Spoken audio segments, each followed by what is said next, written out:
Hi everybody, this is Kevin and welcome back to another comic book review. And today we're going to take a look at Batman 97, written by James Tynion IV, with artwork by Jorge Jimenez, The Joker War Part 3. And the last issue of Batman, we got the introduction to Clownhunter, who's a new character, a vigilante, not really working for Batman, not working for anybody, but just taking matters into his own hands and defending himself against all the Joker's men and all the Joker's harm to the city of Gotham. And I pretty much read all the issues. I read all the Batman issues, all the Detective Comics, Nightwing, and so forth. And storyline's been pretty good, I have to say. So we'll get right into it. Starts off here with Punchline speaking to the Underbroker, also known as Harlan Graves. That's his real name. And he was involved being the lawyer transferring Wayne Enterprises to the Joker.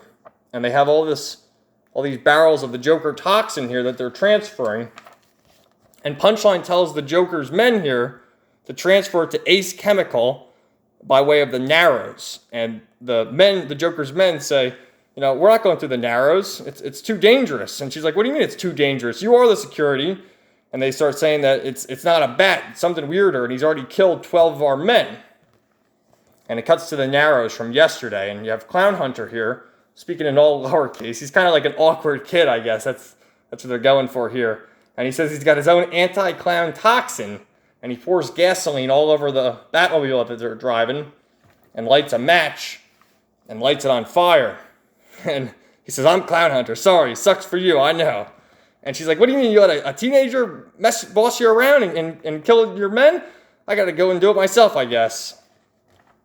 So then it cuts to Batman at the Monarch Theater, and he's still suffering from the Joker toxin from a few issues ago. And he hears Alfred in his head. He's talking to Alfred, through his hallucinations. And the Joker's saying that it's all Batman's fault because he never killed the Joker. And as you know, these are all the Joker's victims, so he's reanimated.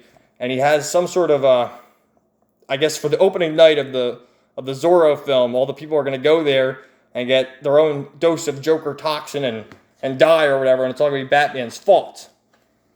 So Batman's fighting them all, and through his hallucination, they're turning into Jokers. Like, they look like Joker to him.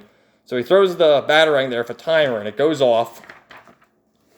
And all the action starts here. Great double-page spread here. And he turns into Daredevil here, because he's hearing the hallucination of Alfred, and he doesn't know what's real anymore. So he says, it's the toxin, it's too much, I can't trust my eyes, I don't need them to fight.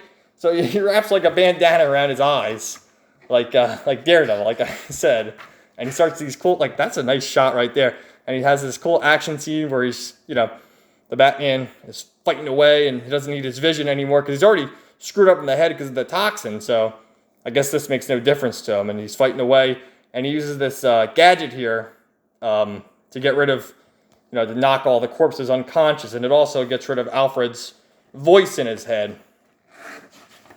So then he's wandering away, and he's having, flashbacks to when he was a kid at the same part, because he's by the Monarch Theater. And he's screaming, oh, turn back, turn back! And he passes out, and then Harley Quinn finds him and says, oh, God, here we go again.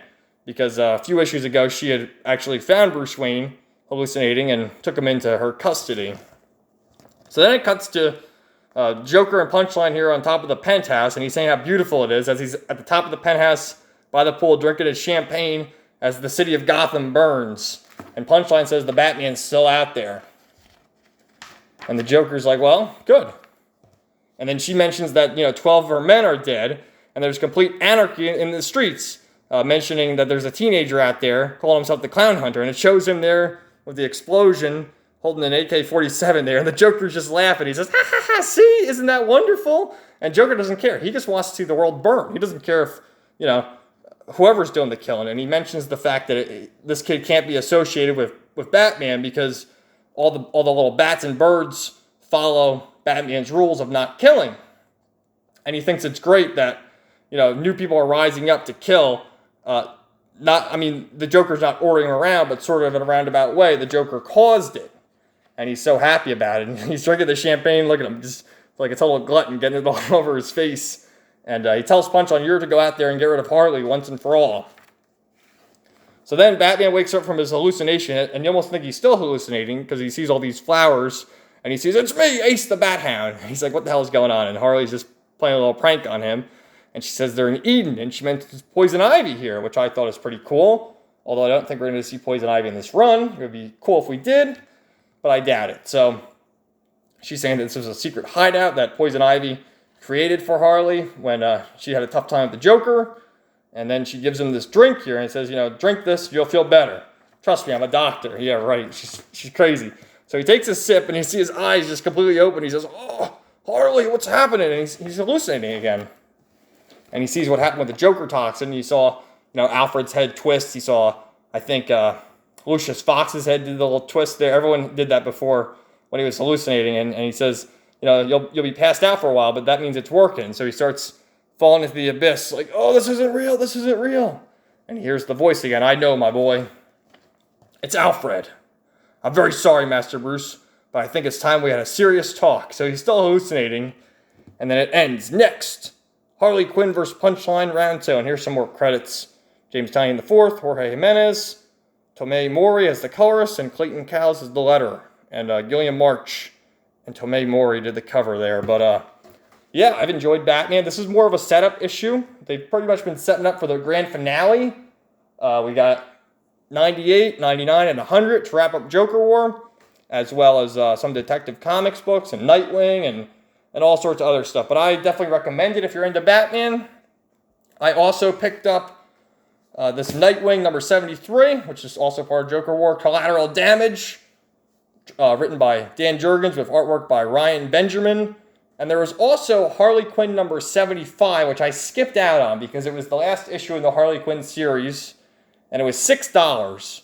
And it looked to me, I flipped through it, it looked like an anthology series, and the last little story at the end was Harley vs. Punchline. But seeing as we got this at the end, next, Harley Quinn vs. Punchline round 2, I don't really see the point in reading Harley Quinn 75.